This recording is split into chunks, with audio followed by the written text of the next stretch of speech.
Ouais, il y a 20 secondes de décalage. Du coup, dis-moi là si tu m'entends. Test, test, test. Ça marche. Test, test, test. Est-ce que l'on m'entend au micro? C'est un test pour la conférence de ce soir, le keynote lecture de Sylvie Donat et Pascal Vernus.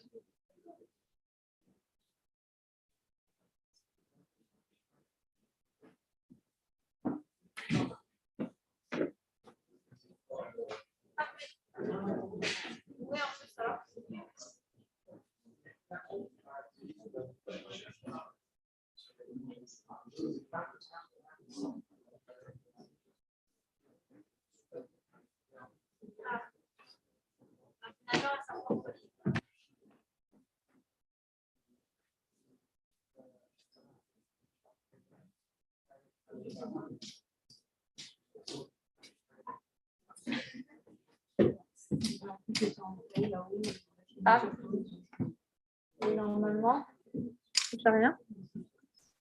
Là, c'est moi. Là, c'est moi. Là, je touche. Ok, je la laisse là. Ok, ça va pas trop mal.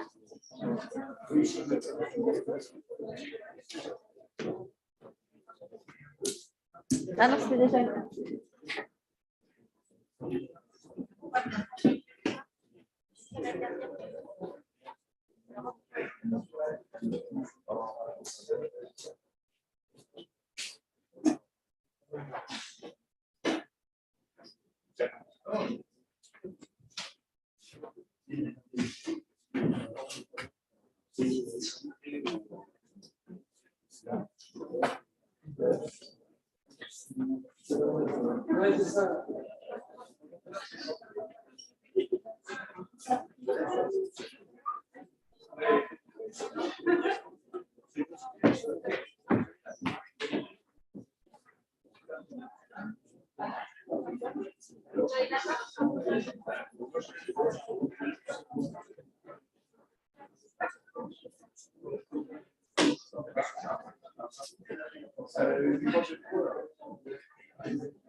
Il y a un truc dans les paramètres.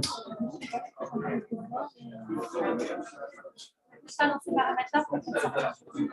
Donc, je demande si elle avait fait un truc chronométré.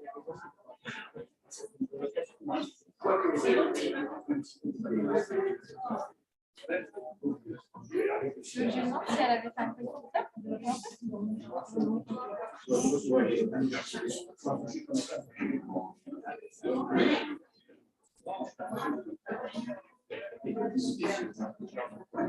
peut-être test avant, voir si c'est pas après la capitale.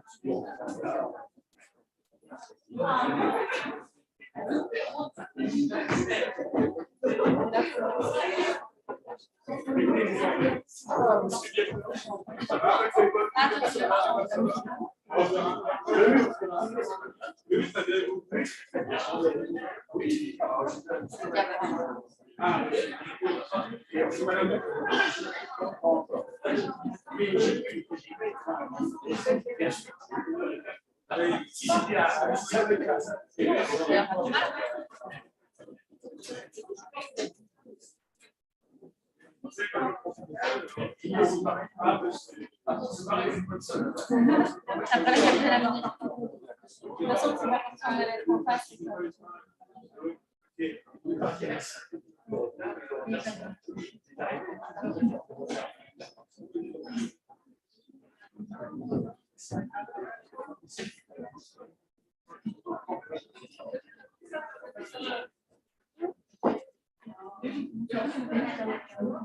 On n'a pas mis la webcam. Tu peux mettre la webcam.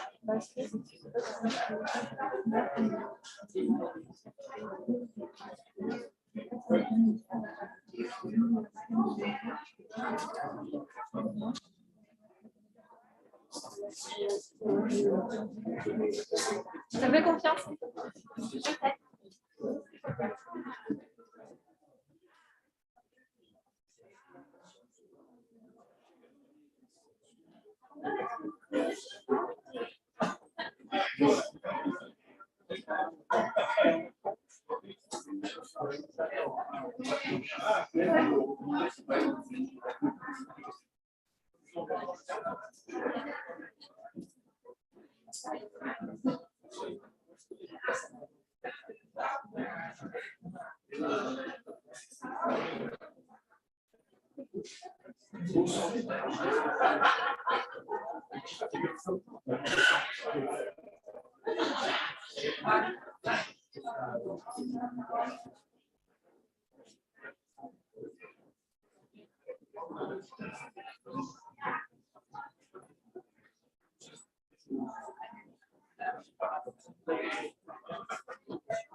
Es revenu à ton bureau tout à l'heure.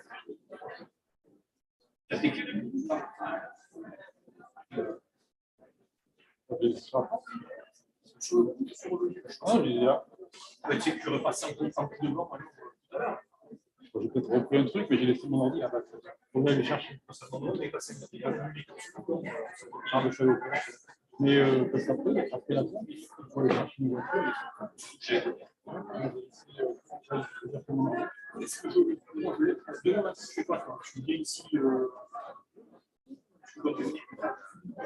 C'est pas moi. Ah oui, bon, ça, oui.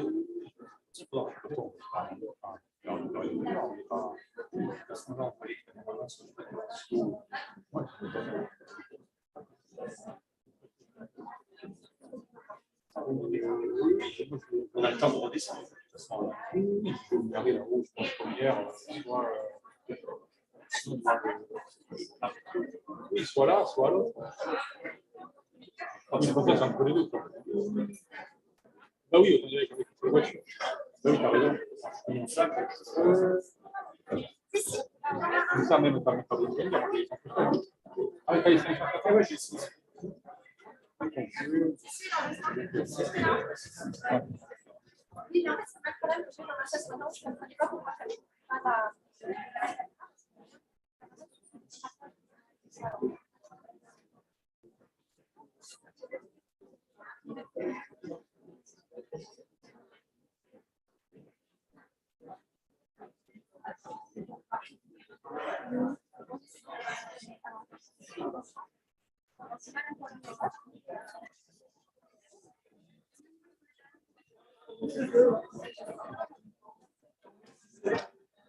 Tu me vois?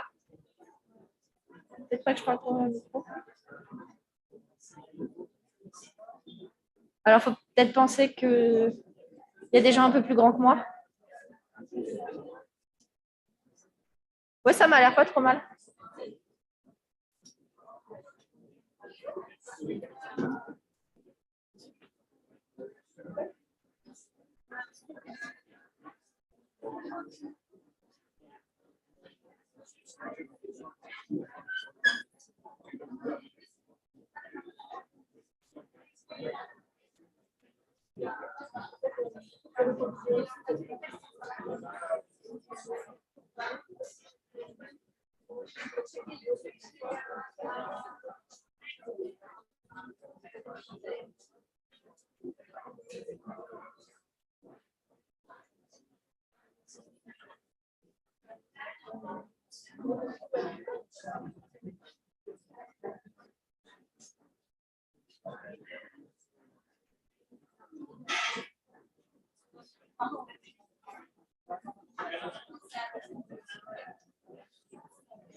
Faut que ça soit.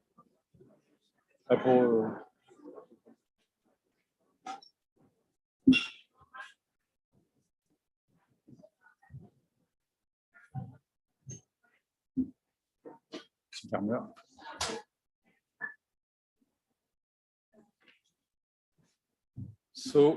welcome to all of you for this evening lectures.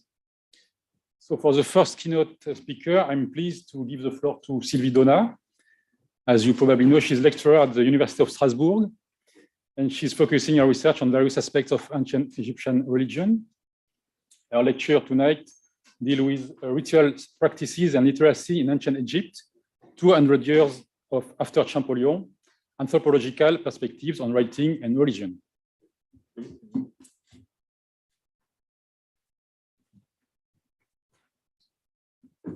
Merci. Est-ce que tout le monde m'entend bien? I would like to first to thank all the team of the current research in Egyptology for having invited me to talk to you today.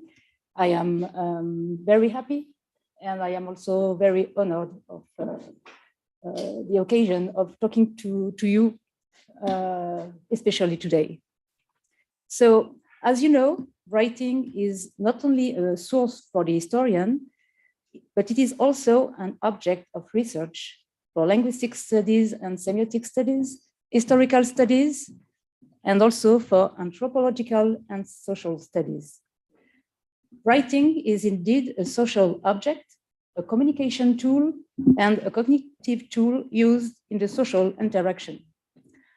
I would like specifically talk today about the development of an anthropological and a social approach to writing in Egyptology, in particular in the field of the ritual studies. So, yeah.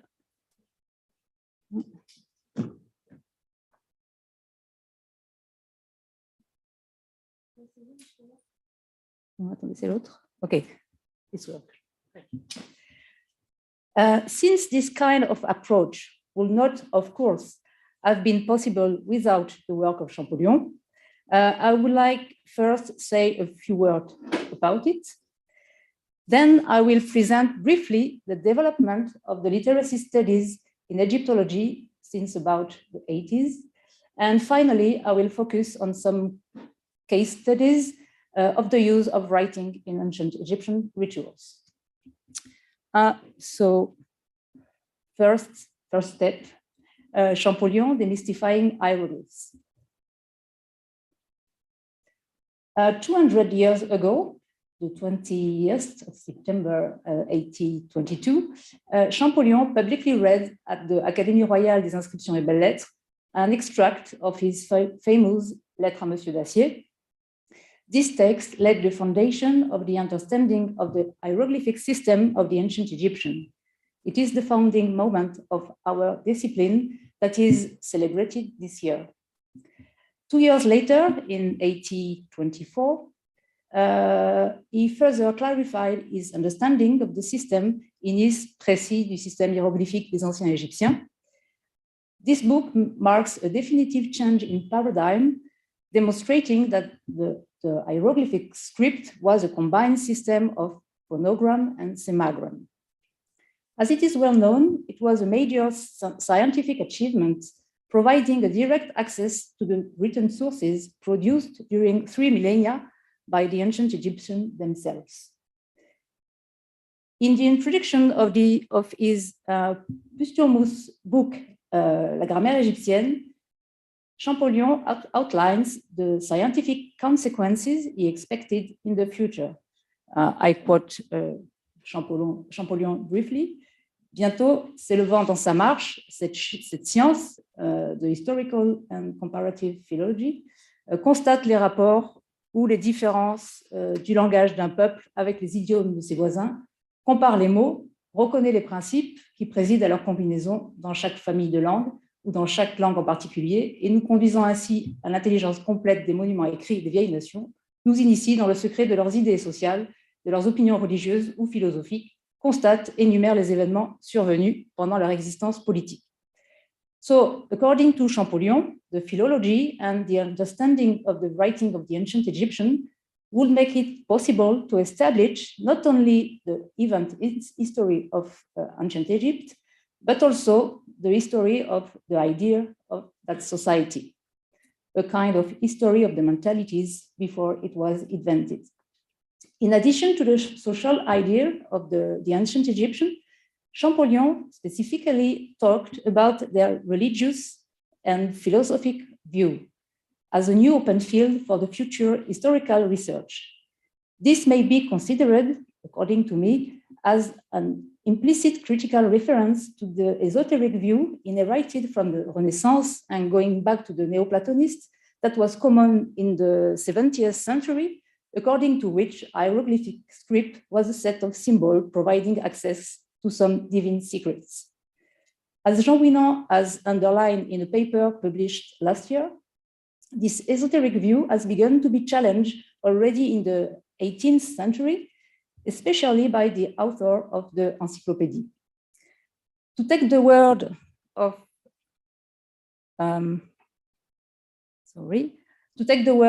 Marcus Messling, the achievement of Champollion has finally demystified hieroglyphs in a definitive way. He established thus a historicizing approach to the ancient Egyptian writing, free from theological and philosophical presupposition. Champollion has thus paved the way for the future researches on ancient Egyptian philology and history, but also he made it possible, albeit, of course, indirectly, the future development of a social-oriented study on the position of writing in ancient Egyptian society. It is precisely the topic of the literacy studies and of the anthropology of writing, especially developed in Egyptology since the last decades of the 20th century. So I turn now to a brief presentation overview of the literacy studies in Egyptology.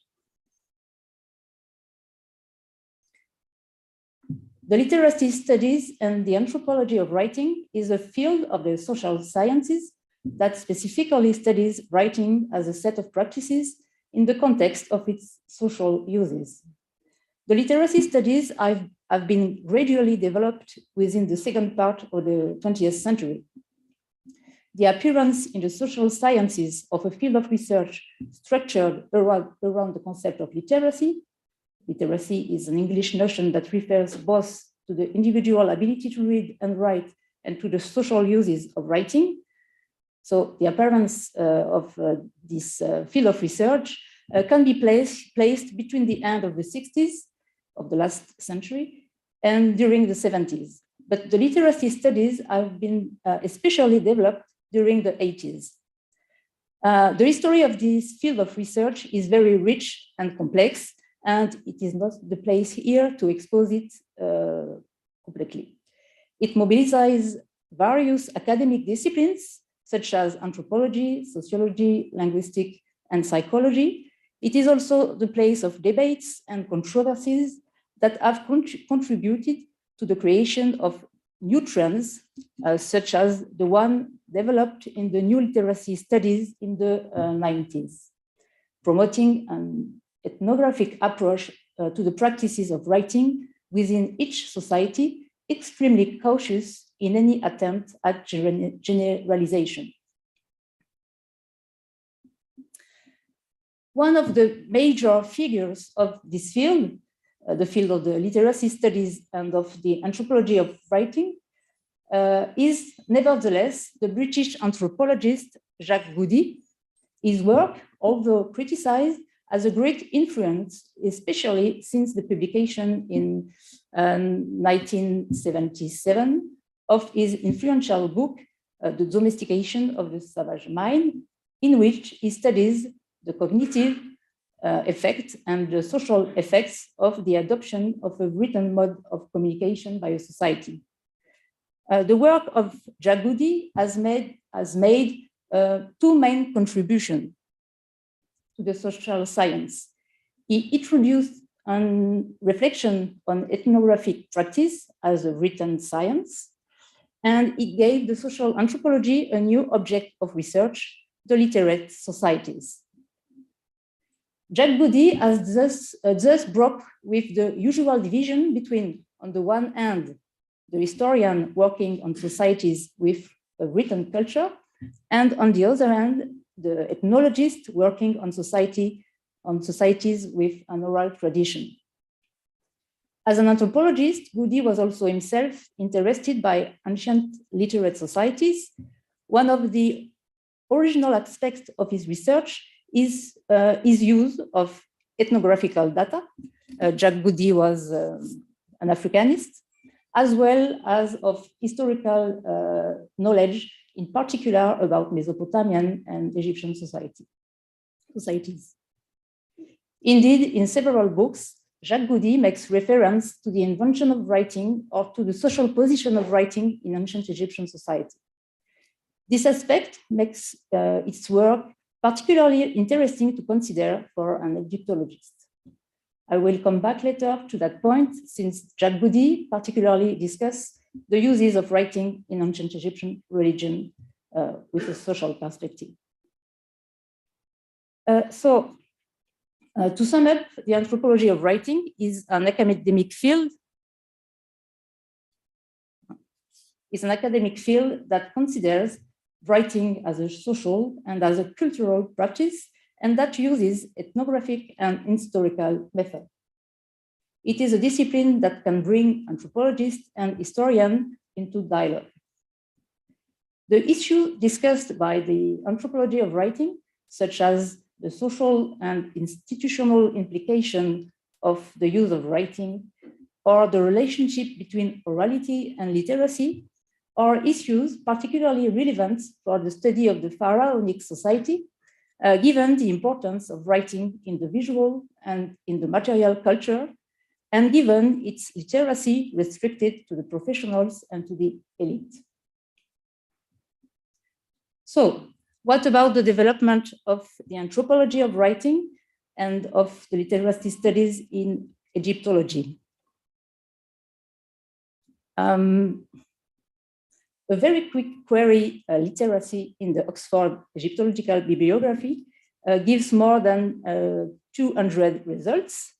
So it appears that this field have a relative important impact on Egyptology, especially since the 80s.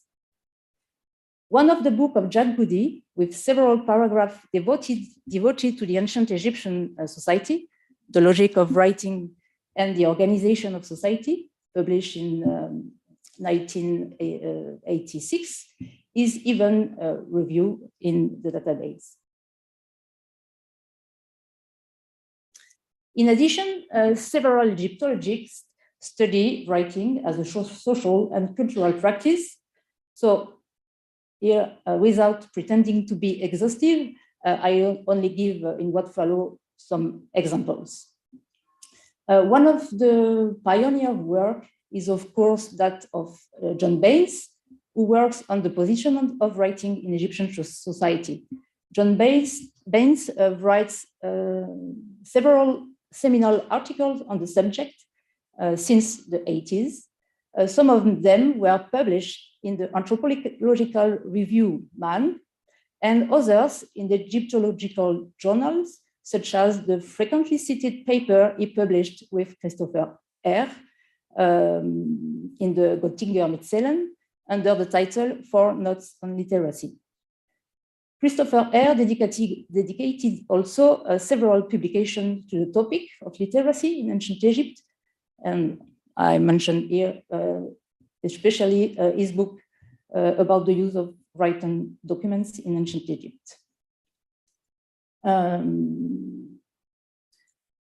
John Baines and Christopher R. are two Egyptologists that developed a social and anthropological approach to the study of ancient Egypt, but also specialists of ancient Egyptian literature, such as Parkinson or Jacqueline Jay, address also several issues of the literacy studies, such as the complex interaction between orality and literacy in the manuscript culture of ancient Egypt.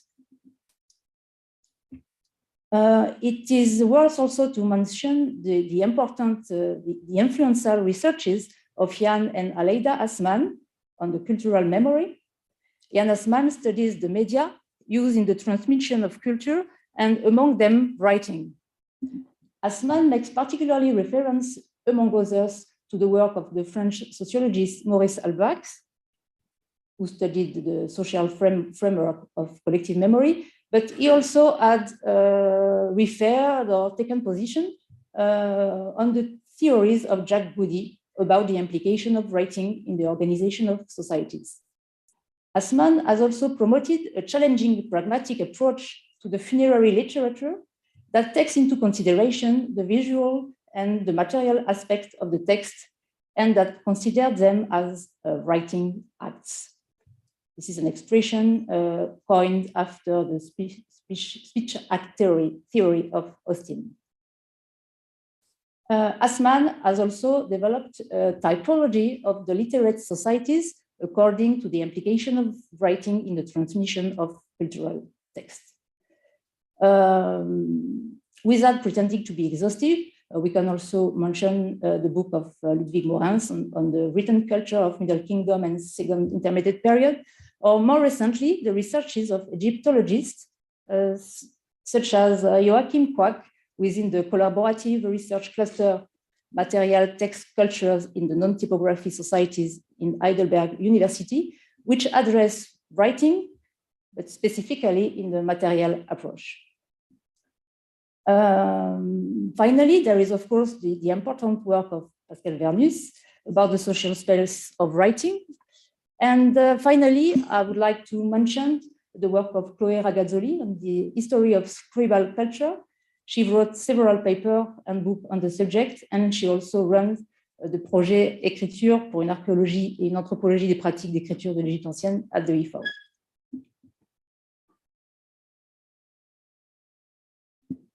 So I now turn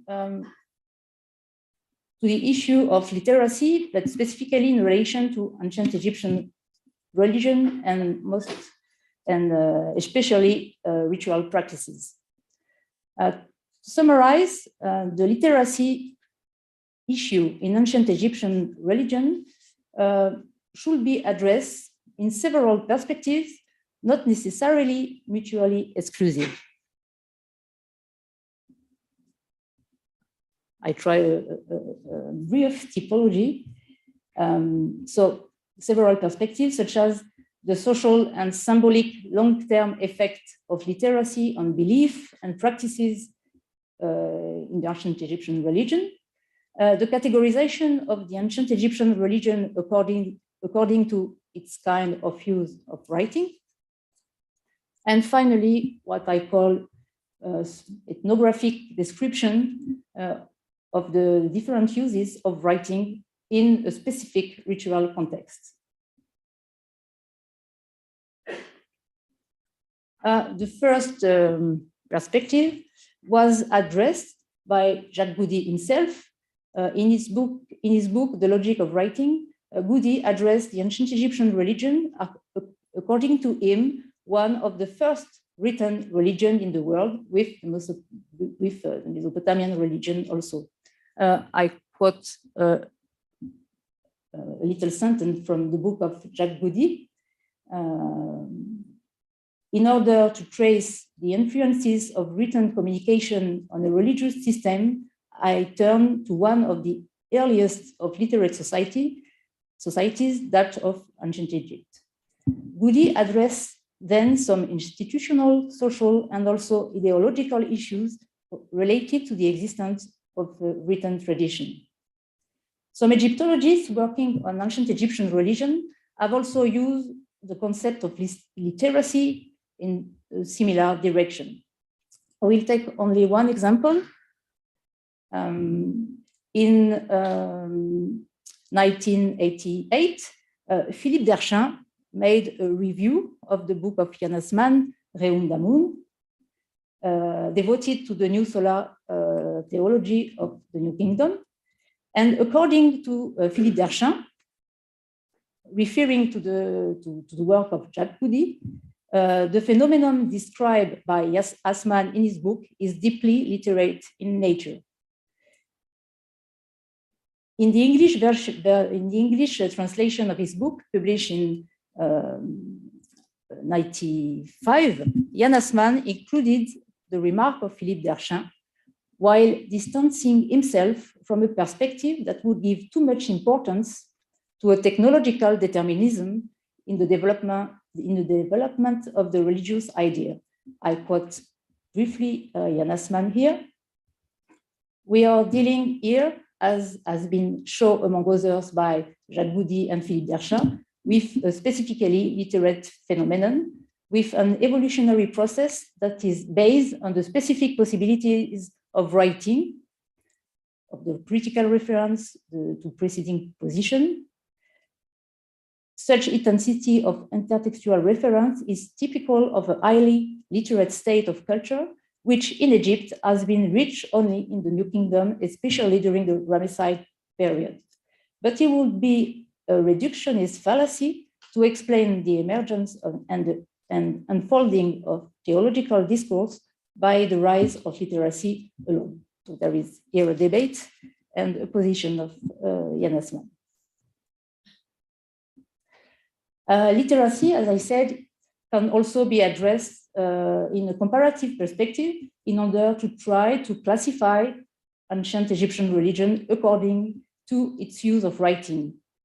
In this approach, ancient Egyptian religion is often compared with the actual religion that may focus on the written tradition, such as the religion of the book. In this perspective, one difference is especially highlight the absence of a process of canonization of a set of selected religious texts in ancient Egypt.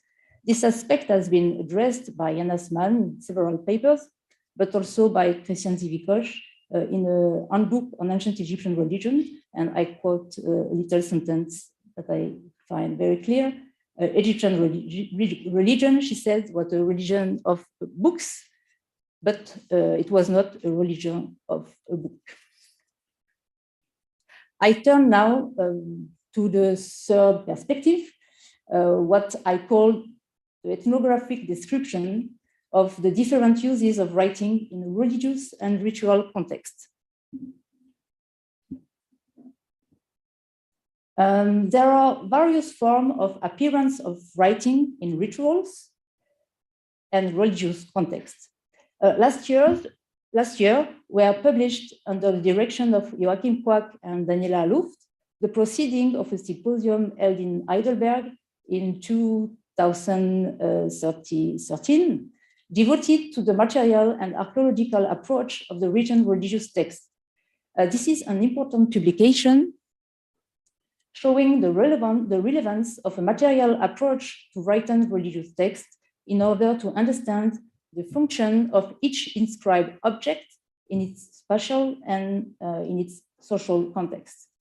But I would like here to focus more specifically on a concept invented in an anthropological and comparative perspective that I consider as particularly relevant for the analysis of some ancient Egyptian phenomena.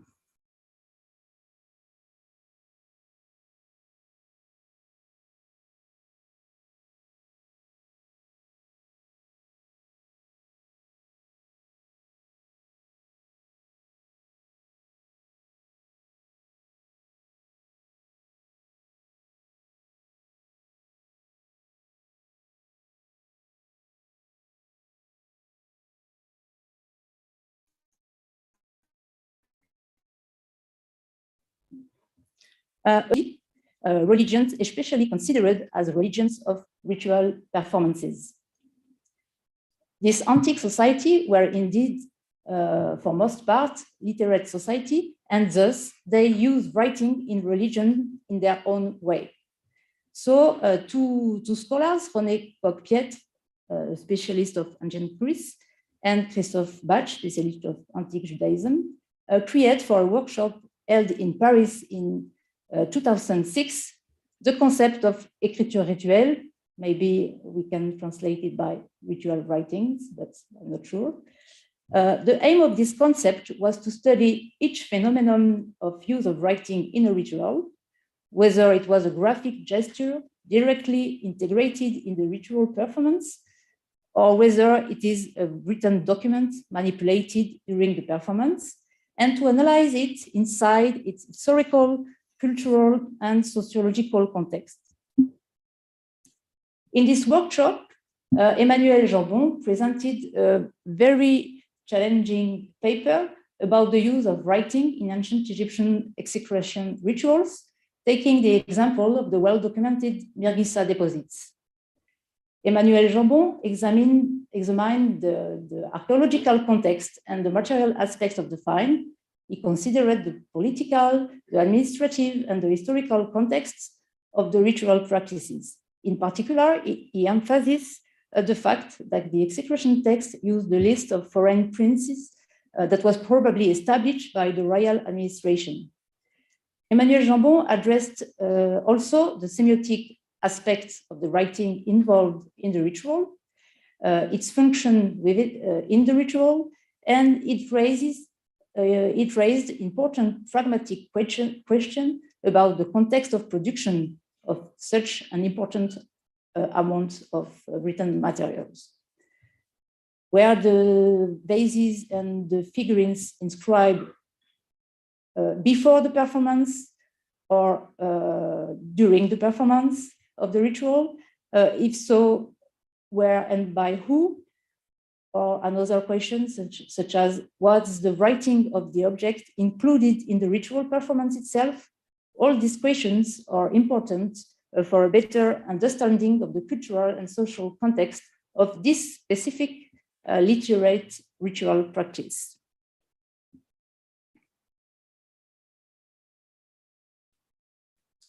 I have tried to ask similar questions to two other cases of uses of writing in the ritual performances, the corpus of the letter to the dead of the end of the 3rd millennium BC, beginning of the 2nd millennium BC, and the amuletic papyri of the Ramesside period. I will conclude with a quick presentation of these two examples, but before I propose a very schematic and oversimplified typology of the involvement of writing in the ritual performances. The categories presented here are not exhaustive. I focus here only on three main categories, the closest, according to me, to ritual action. So writing can be used, as you know, for preservation and transmission of the ritual texts. Here, the manuscript or the support for oral performances. Jan Assmann made the comparison with the music score. Writing can also be an attribute indicating the literate status of the ritualist. And finally, it is the point that interests me, writing as a ritual device, that is, writing with a performative function within the rituals. So I turn now very briefly to my two case studies. They belong, as the Mirgissa deposits studied by Jambon, to this third category.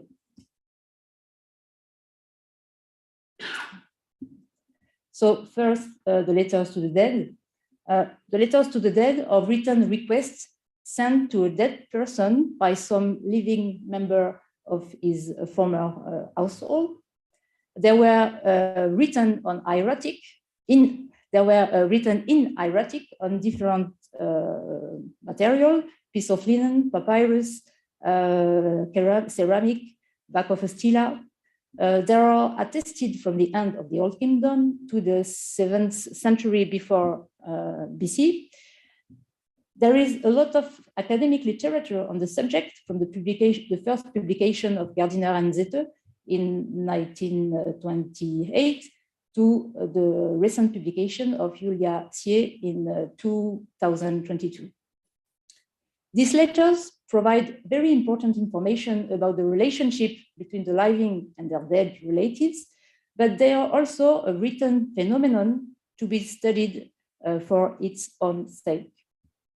In a paper about private religion published in 1987, John Baines remarked that the letter to the dead were the literate, I quote it, the literate tip of a non-literate iceberg of the living-dead relationship. Consequently, several questions ought to be raised. If communication with the ancestors was usually done by oral performance, why use, in some cases, the written communication?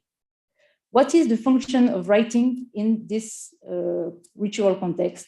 And what is the social context of this specific literate practice?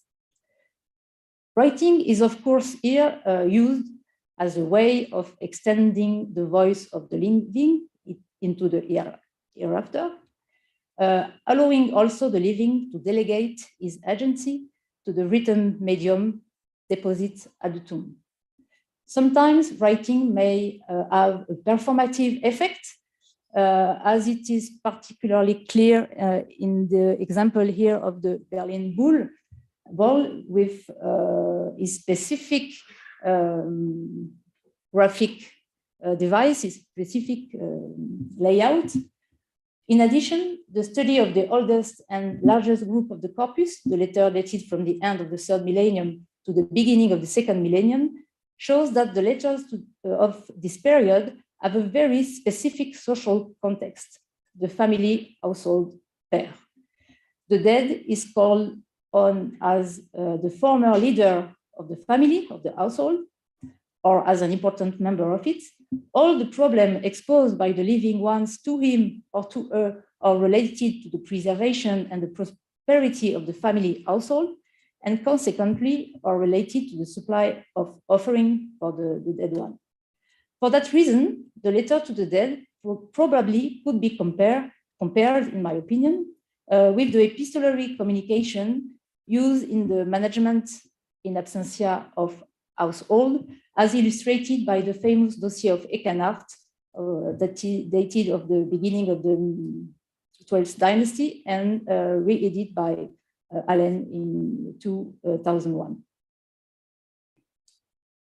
I say a few words now about the second example, the Ramessid amuletic papyri. Amuletic papyri are a different kind of ritual use of writing. There are archaeology attested since the Ramesside period.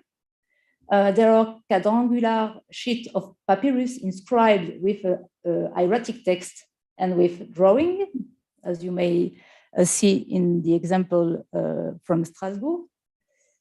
The sheet of papyrus was then folded in order to form a little packet that was hung at the neck of the person, of the individual.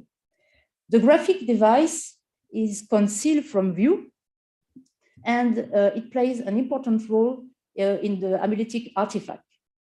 Taking the word of Bryce Campbell about the so-called healing statues, we may see the textual amulet on papyri as a literate response to affliction. The drawing are supposed to be the gods involved in the protection or in the healing.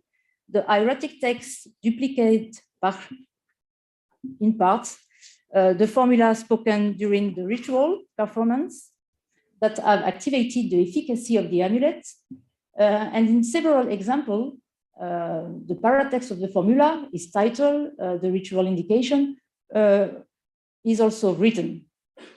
This part of the text was not supposed to be pronounced out loud during the ritual performances. So the text written on the amulet not only point toward the oral performance executed by the ritualist, but also toward the bookish origin of the formula used by him.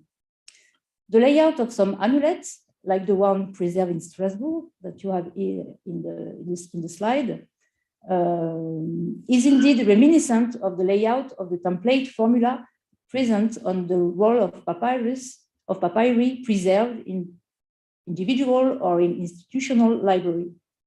Unlike the letters to the dead that are produced on the model of the documentary text, the textual amulets works in relation to the existence of a body of written knowledge.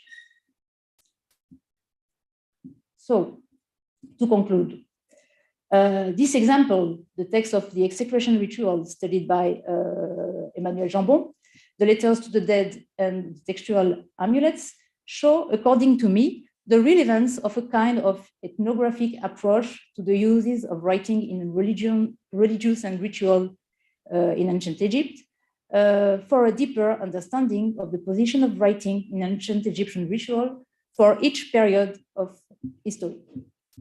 One of the key aspects, according to me, is the necessity to put all the literate ritual phenomena in the context of the practices of writing in other domains of the society at the same period.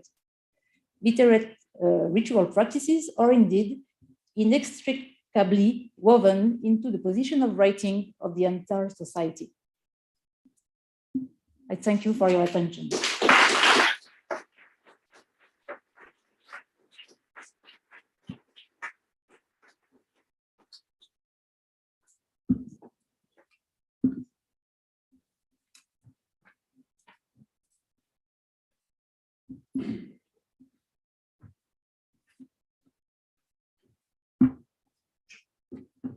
So thank you so much for this very stimulating conference and this iterate approach or approaches. If you have, suppose any question or remarks, please. We have 5 minutes.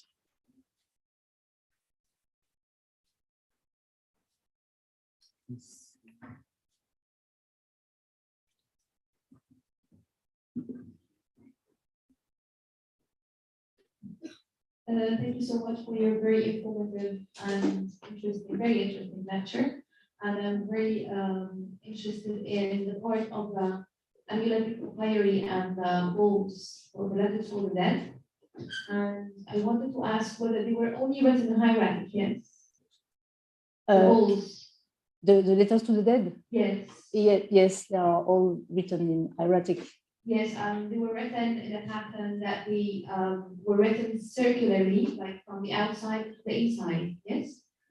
Only in this example. On the loop one.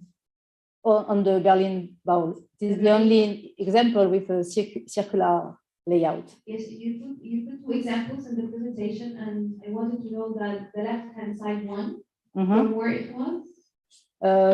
In the Louvre.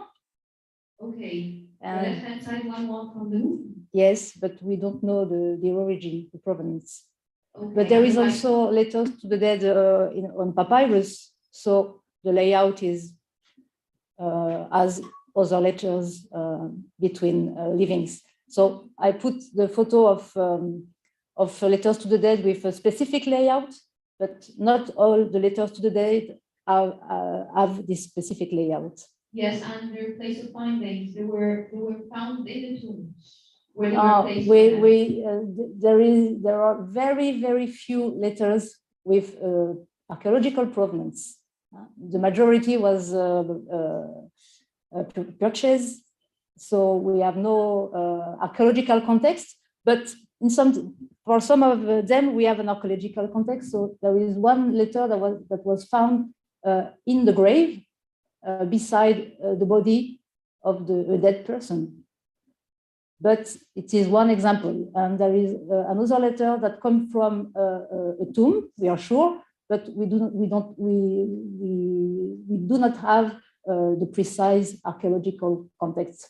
Yes. So we can make hypotheses. Yes, thank you. Thank you.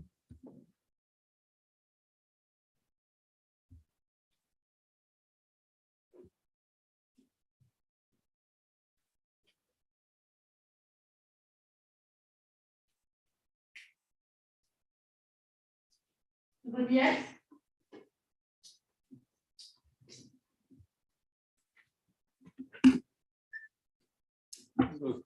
Thank you very much, Sylvie. Thank you very much. Thank you.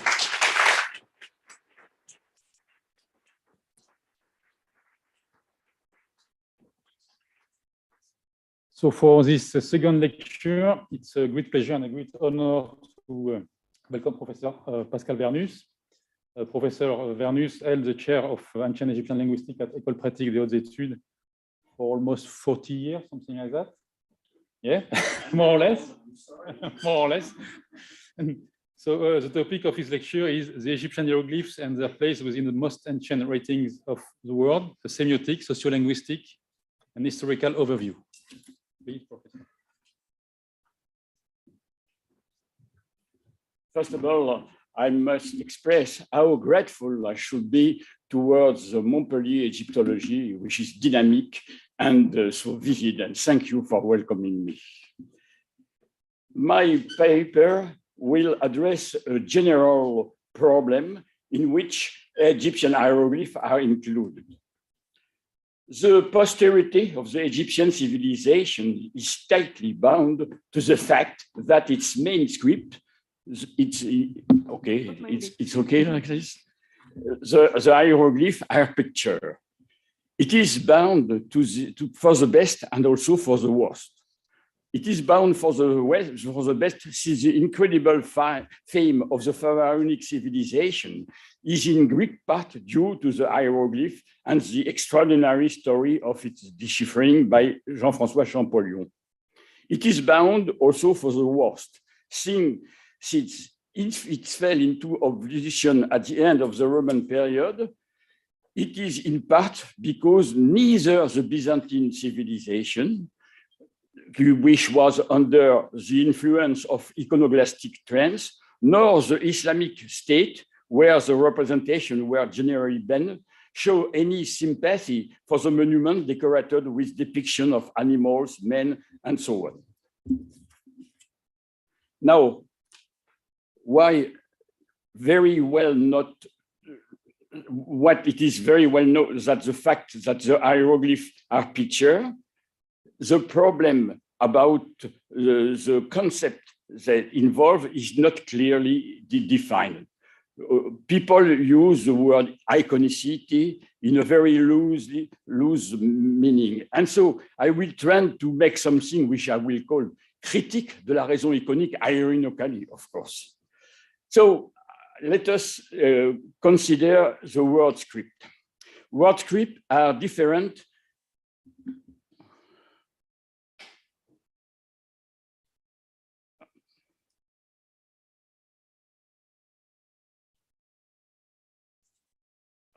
Je ne sais plus comment ça... Mais, oh là là, comment ça marche ce truc? Je voudrais retourner au début parce que vous m'avez...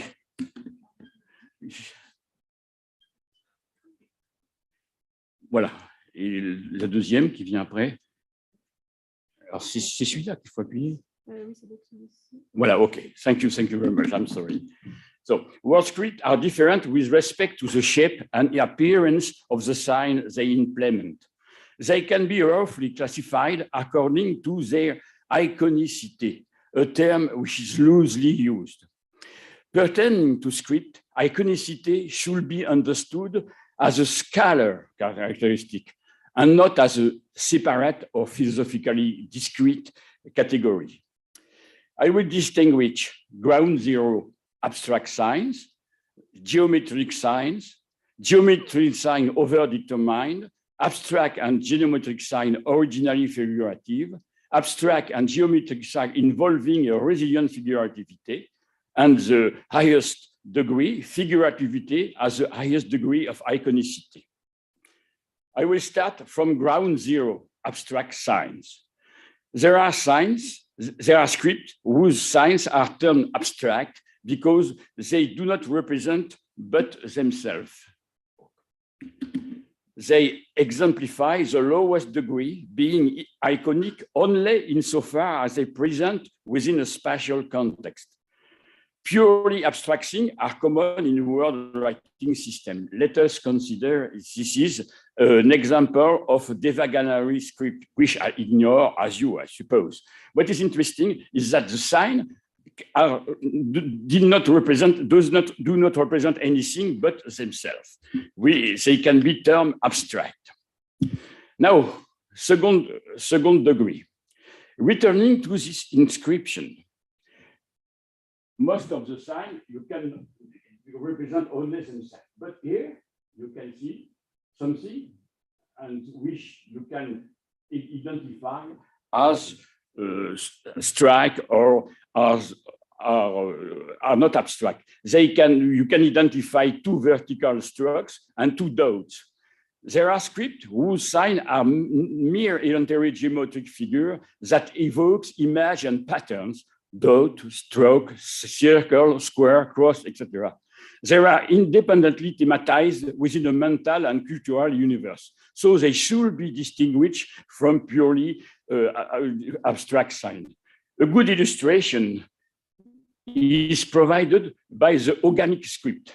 In organic script, the signs are only geometric. You have only a dot and notch. My third degree now will be geometric sign over-determined. Signs that at first glance seem to refer to elementary geometric figures or to patterns made of them may happen to have actually a stronger iconic component.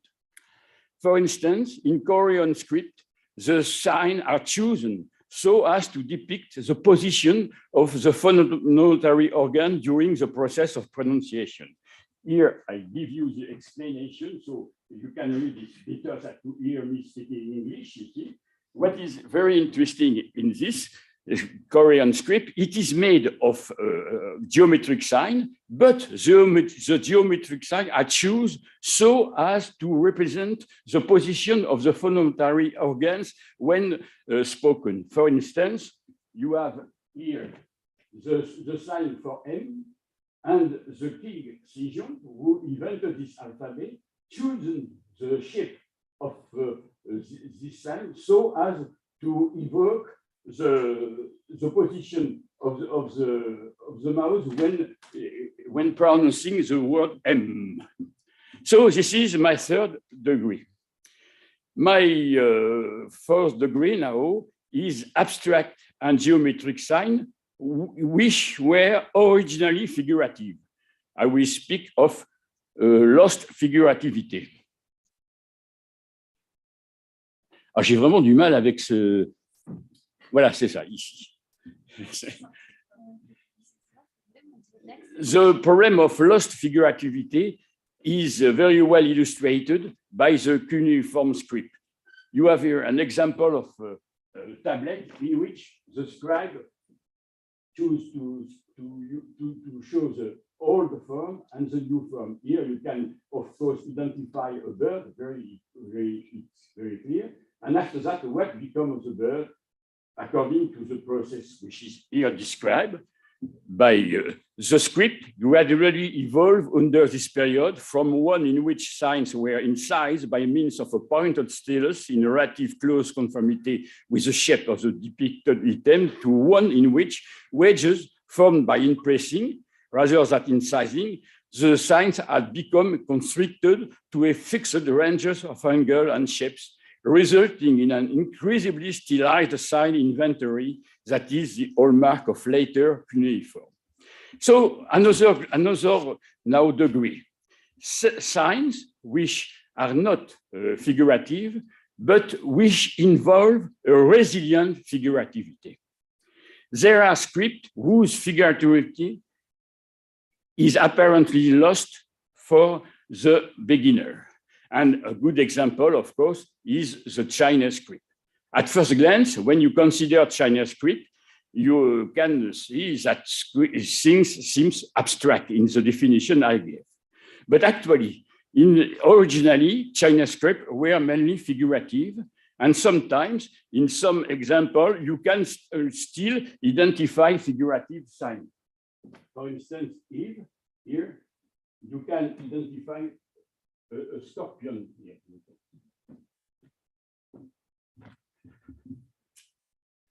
As Chinese characters become more and more stylized, they become unrecognizable for a foreigner. Does it mean that they are devoid of any figurativity? Certainly not. the original figurative value remains culturally recognizable enough to account for the semantic value of the combination of two signs. For instance, let us consider the following figure.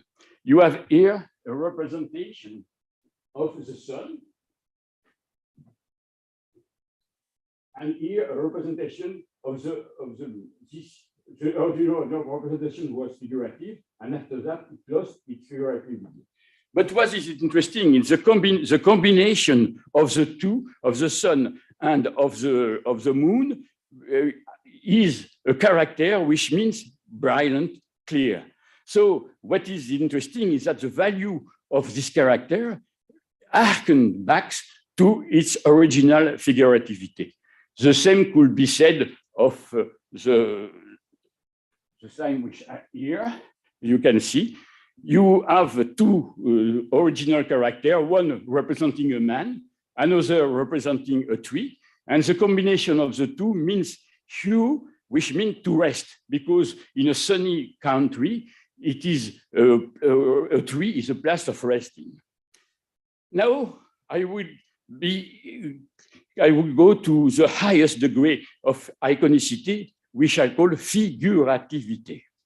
Script sign can be termed figurative or figural, depicting, but I suggest to avoid pictorial, when they can be roughly characterized as being image des choses. That is to say, when they refer to concrete or imaginary realia that can be identified, needless to say, with more or less accuracy by foreigners. For instance, you can here look at this sample of Maya script. Of course, even for people ignoring Maya, you can at least recognize a sign like this, which is an. You can recognize roughly a man. And so the minimal figurative definition is the following.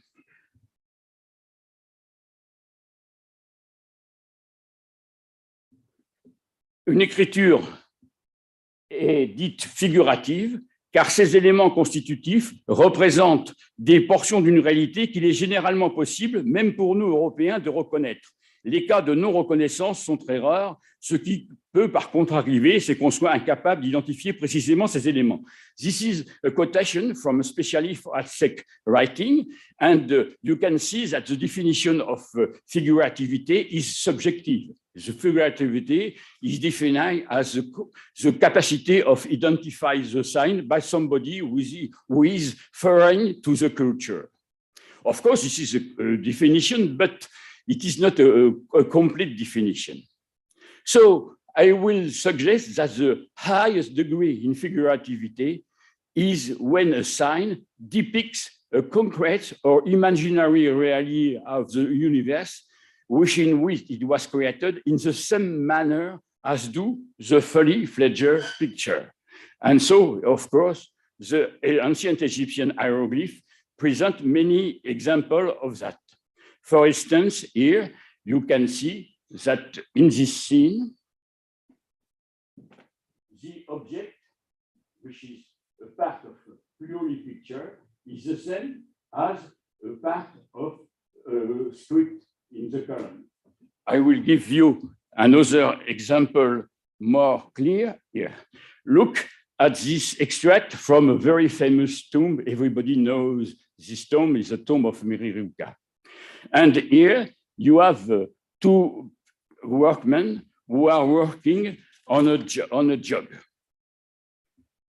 As you can see, the jug is represented, and here you can see the jug, which is very clear. Now there is a column of inscription, in which you can see hieroglyph, which is exactly depicted in the same manner as the jug in the representation. So clearly, the same basic artistic convention, the so-called Egyptian canon, hold in the context that the jug is depicted as an element in a representation as a writing sign. Of course, I cannot enter in the detail.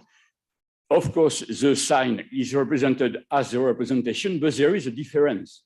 There is a difference of calibration, there is a difference of investment of space, and there is a difference of orientation. I cannot enter into this problem, which you know very well. But what I want to stress is the fact that ancient Egyptian hieroglyphs illustrate the highest degree of figurativity. So now I would suggest to have a glance about the figurativity is the most ancient pristine script.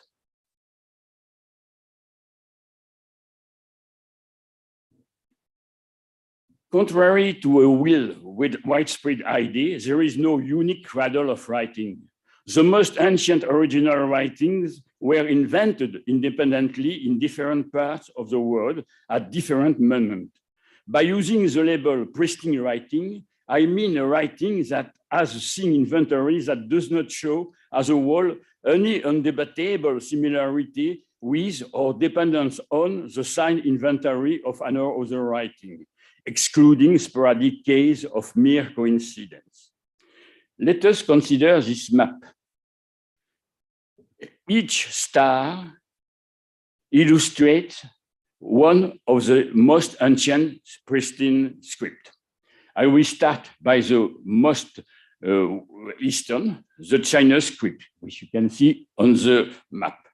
China script was at the origin a figurative script. I have spoken about that before, so I don't assist.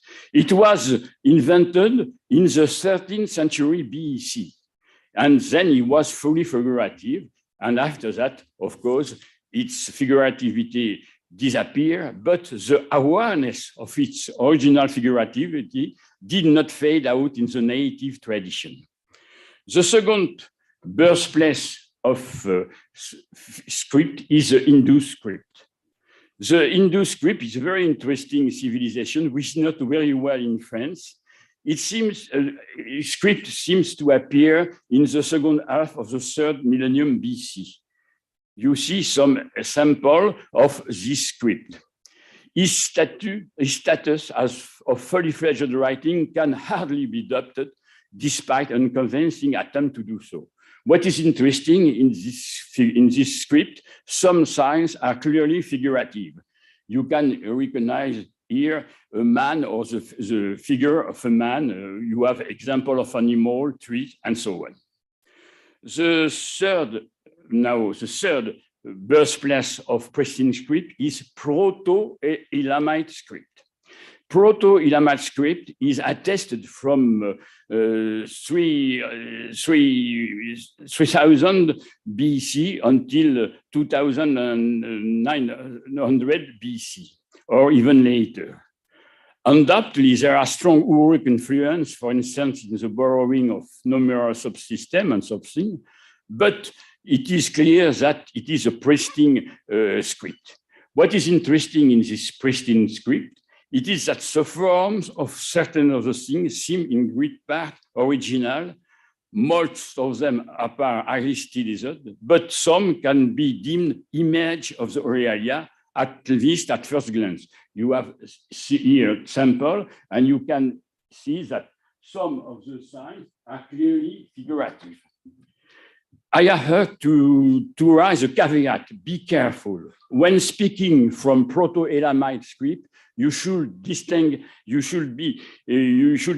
Proto-Elamite script from linear Elamite, which is another script which has been recently deciphered by French people. Now, another birthplace is the proto-cuneiform. I will be very quick because I have spoken of that. Proto-cuneiform was in great part figurative. You can see very quickly that you have some signs which are clearly figurative. Another pristine script is Hittite hieroglyph script. They arose in an environment where writing was intensively used. Its pristine nature nevertheless cannot be denied. it appeared from the first century BC onwards, and it developed to write Luwian text mainly for monumental display. The fifth birthplace, of course, is Egyptian hieroglyph, and I don't speak about because you know it very well. There is another birthplace, which is Cretan script. Two scripts appeared. First, the Cretan hieroglyph, which disappeared around 1700 BC. And you have another script, which is called linear A, and which is not at all linear, and which it's first attested around 1900, and which disappeared around 1400 BC. What is interesting is that the two scripts are related. Linear A is not a cursive style of Cretan hieroglyph, as suggested by its name. Both are used to achieve administrative notation. As you can see by the picture, many signs are clearly figurative. You can recognize many realia of the universe. Now, the last birthplace is Mesoamerican. And Mesoamerican is perhaps one of the richest spots for the story of script. The most ancient examples are dated about 700, 600 BC, such as you have two examples, the ambassador stela from Lavanta and others, or the Zapotec inscription from Monte Alban. What is striking is that they already show a strong figurative trend shared by other instances. Figurativity remains deeply illustrated in the later Mayan script. You know that Mayan script has been relatively recently deciphered, and we may expect many discoveries, since perhaps maybe 20% of the possible sites have been discovered until now. Now, what I can say as a general conclusion. Not surprisingly, all the most ancient pristine scripts involve figurativity, be it at different degree. Figurativity may happen to disappear completely. This is the case of cuneiform script, or also to Proto-Sinaitic script. To survive culturally, this is the case of China. To be maintained over millennia, this is the case of Mesoamerica. And in this later case, figurative script can possibly coexist with tachygraphy for utilitarian or semi-utilitarian use. This is the case of Egypt. On the whole, Egypt shows up as the most telling illustration and of the close and continuous relationship between script and image. Now, a problem. How to account for the fact that hieroglyph script remained in use until the end of the 1st century AEC, while more convenient and more easy to use a script were invented, such as hieratic and demotic. So the problem is a cultural problem.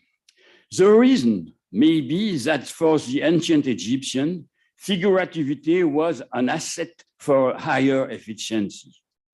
Hieroglyph writing was also more prone to be performative. Sylvie has spoken of performativity.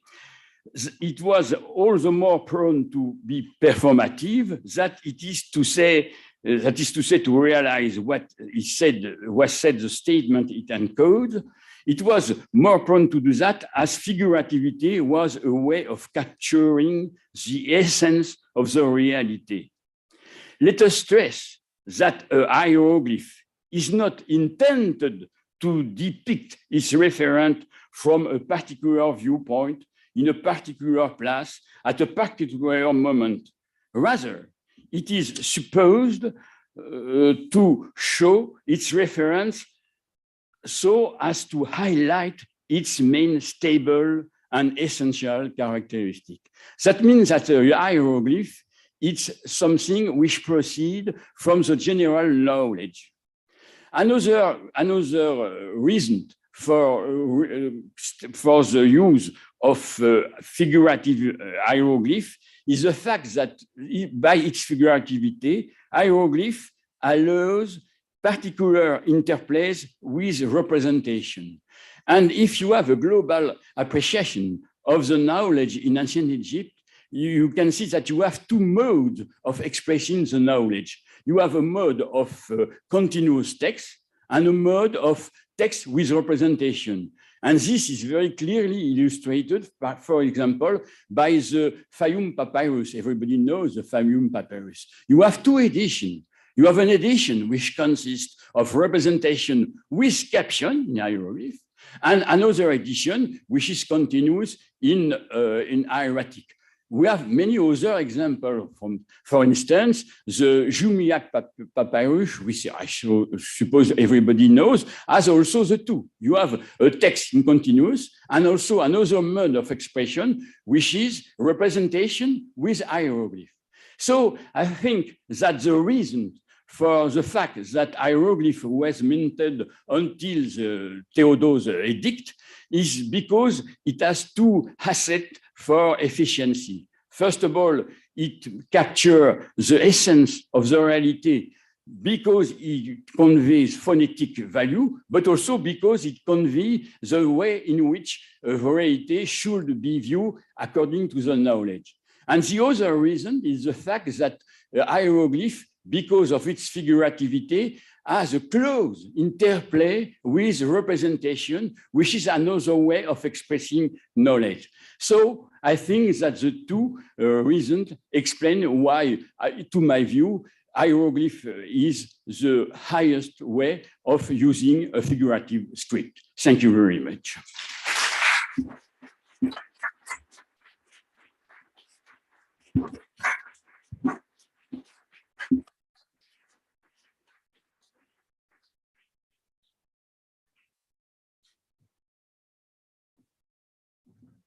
Thank you so much, Professor, for this journey all over the script and all over the world. So probably you have a lot of questions or remarks.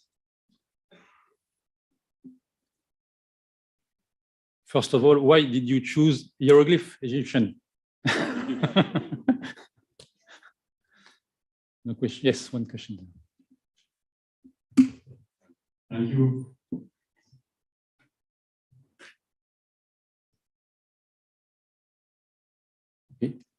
Thank you, dear Professor, for your wonderful talk. In which of your categories would you put the meroitic script? Alors, meroitic is not a pristine in the sense of its elements are borrowed, but it is pristine as a system because it is a syllabic system. But when I spoke of pristine, I say pristine only in the fact that the elements were original. You see the difference between the two. So, for instance, Proto-Sinaitic is like Meroitic, is not really a pristine script, but it is a pristine system because it is phonetic. You see, perhaps you understand my point? No, of course.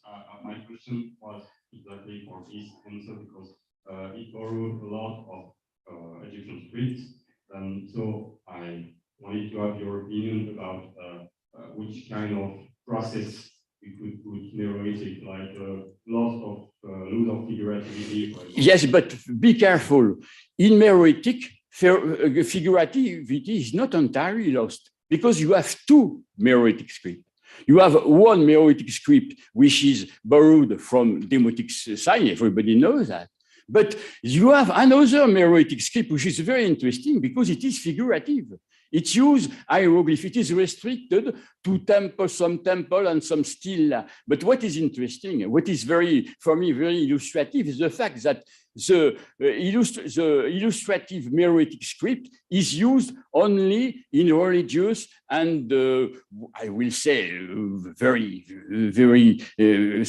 loosely in performative context. But there is a figurative script in meroitic, and it's not very common, but it does exist. You have example in some temple. So for me, it's very illustrative because you see with the fact that meroitic invented a figurative script beside the common non-figurative script because it was borrowed from demotic, and this is very interesting. They use it in religious, we say loosely, in religious context. Do you understand my point?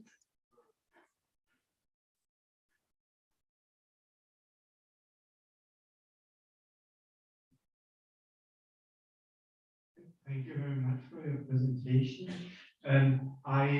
You presented your system of figurativity and classified Devanagari as abstract type, but you also had like Korean or more geometric, and you had like uniform, which was more figurative and came more and became no figurative, yes. And so I wonder, Devanagari is derived from Brahmi, and Brahmi was quite more geometric. So I'm not. I ask you if this shouldn't be another category in your system. It was geometric and it came for reasons of materiality to write on a palm leaf or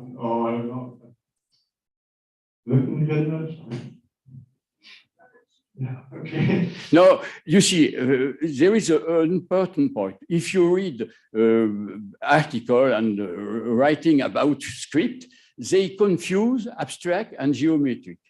For me, the two should be differentiated because when you look at something which is purely abstract, the signs do not represent anything but themselves.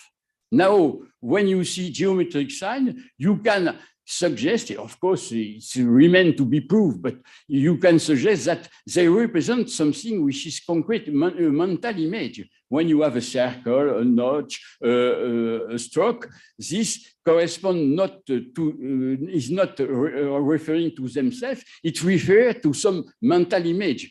This is a problem of Gestalt theory. I will not extend on this topic, but for me, we should have the difference between the two. Now, I cannot say whether there is an evolution from abstract to geometry. I think the both were used at the same time in the most ancient example we have. But did I answer your point? I'm not sure, but.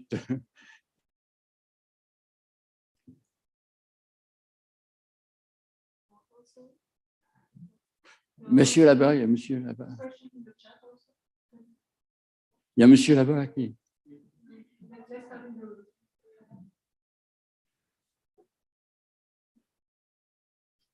So yeah, just one question about, maybe you talk about it, but I just wanted to confirm it. Where do you, how do you classify the syllable alphabets like Nunavut or Ethiopic? The Ethiopic, you mean? Yeah, well, Ethiopic. But Ethiopic for a foreigner is something which is abstract. Most of the sign, you cannot identify the sign with anything, even with mental image. For the most of the sign. So for me, it will be abstract sign, you see, because for a foreigner, it represents nothing but themselves. You understand my point? Yeah, I understand, because I thought about like, as the first letter gets some derivation to get with like vowels, different vowels. I thought it would be, I mean, they would represent only themselves, but maybe all their things with the vowel. But I got your point now. Thank you very much. Thank you much. There is monsieur and madame. There is two persons, one here and one.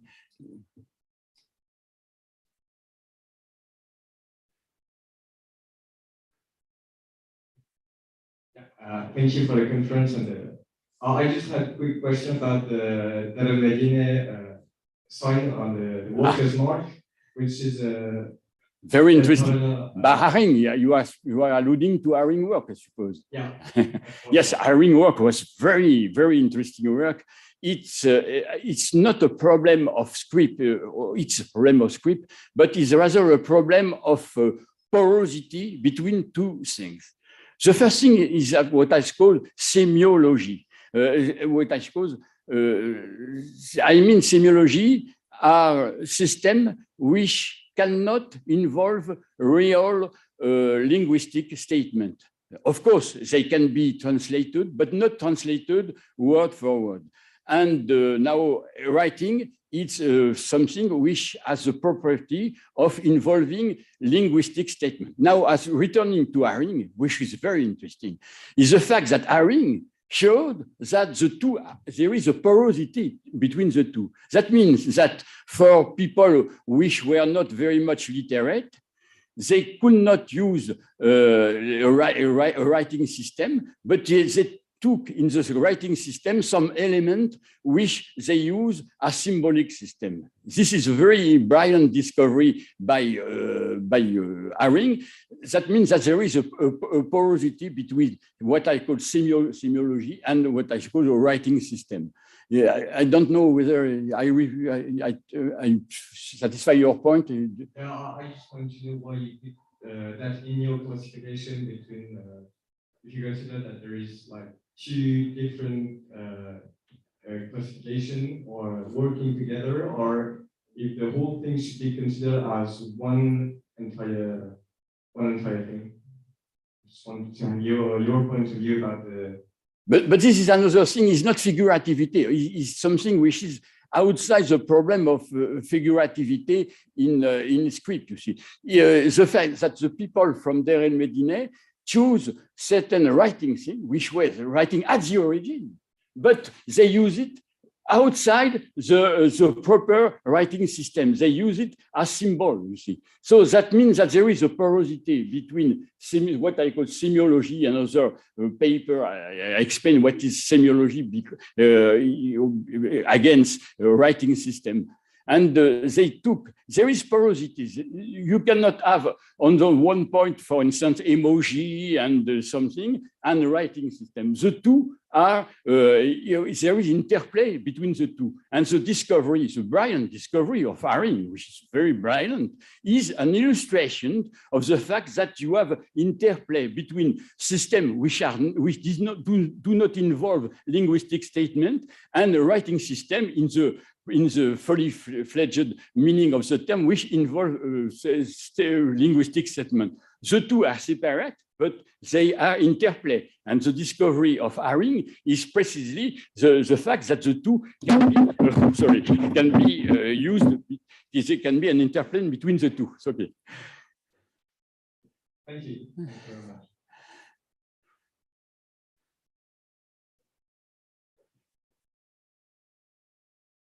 Thank you very much for interesting thoughts. And of course, all Christine scripts came from drawings. And the most interesting question is why some scripts remain figurative, as for example, ancient Egypt, and why other ones become more and more abstract and so on.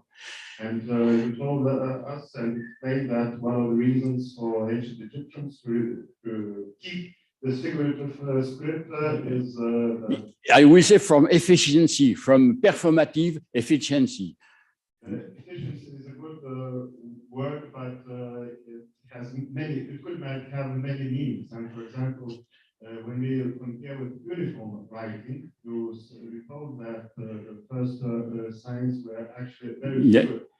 But the reason why this figurative disappears, it's very simple, because it's too difficult to. Yes, it's a problem of materiality. It's only a problem of materiality. Yeah. So the efficiency was actually why uniform signs changed and became abstract ones. So it should be stressed that we have two very different meaning of efficiency. I agree with you. In Egypt, this figurativity is also us when you speak about the hierarchic system and the related demotic system. But thanks to different materials used and thanks to the interrelation between writing and art, it could be still present.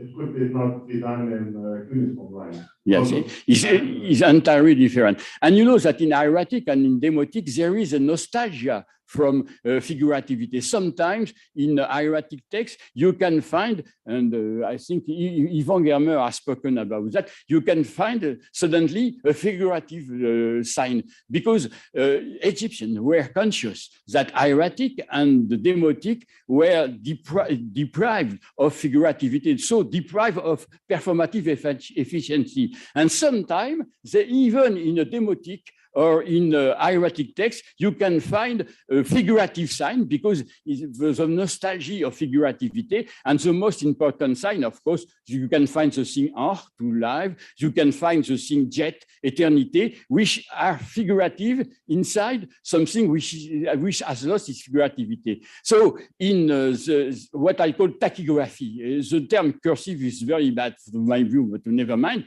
In tachygraphy, you have a loss of figurativity, but you have also a nostalgia of figurativity, which explains the difference of hieratic, because we are speaking of hieratic, but they are not hieratic. There are different hieratic, and so very often they differ from their distance from figurativity. You understand my point? And so, of course, in Egypt, figurative efficiency is only a matter of performativity. Why, as you say rightly, in cuneiform system, it's a matter of materiality. Yeah? Okay, did I answer your question?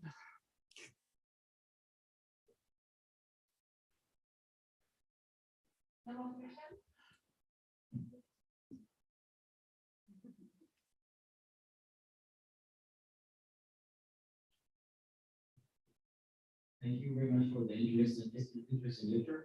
I just have a question in regards to the meroitic scripts. You mentioned that there are two types, one that's figurative and the other one that's derived from the demotic. So about the figurative one, will it also be derived from the hieroglyphics since it's used in sacred context, then we will see it and so on. I did not understand your question. Okay, you mentioned that there are two types of meroitic scripts. One that's figurative, and the other one that is derived from. You are speaking of figurative. Yeah, exactly. Meroitic. So the other one is derived from the demotic. It's coming from demotic. Yes. So could the other one, the figurative one, since it's also used in sacred context, could be also coming from the hieroglyphics. Yes, of course. You know, the meroitic hieroglyphs are very much restricted. It is very clear that it was a choice at a certain tense. But of course, it used hieroglyph, and it is used in a religious, in very clearly religious context. That means that figurativity is used because it has a very more efficiency for religion than no figurative. Is that your question?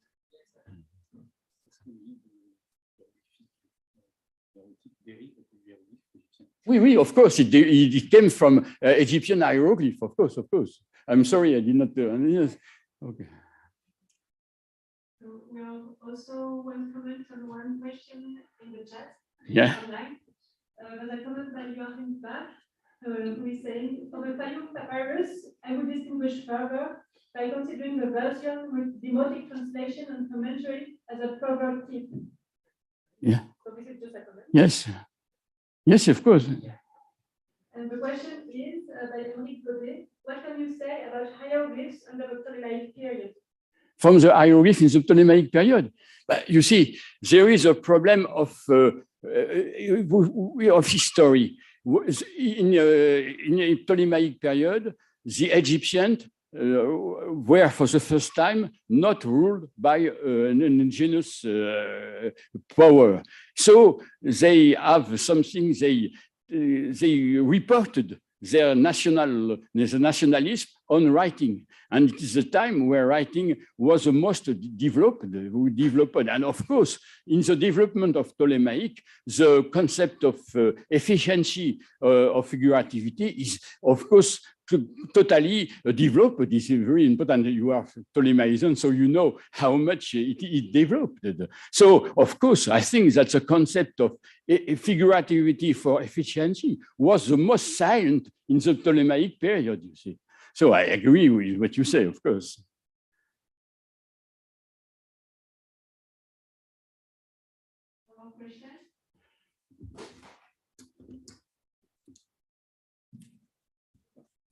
Thank you, Matt.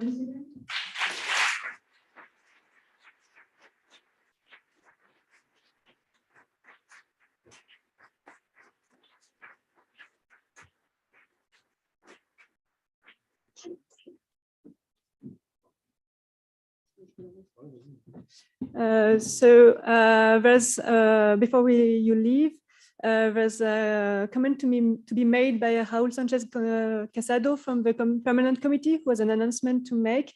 This is only for persons from the Congress. So if you are just here to listen to the conference, you may go. So where is Raúl? Yes, 1 minute, and then I will tell you about the rest of the evening.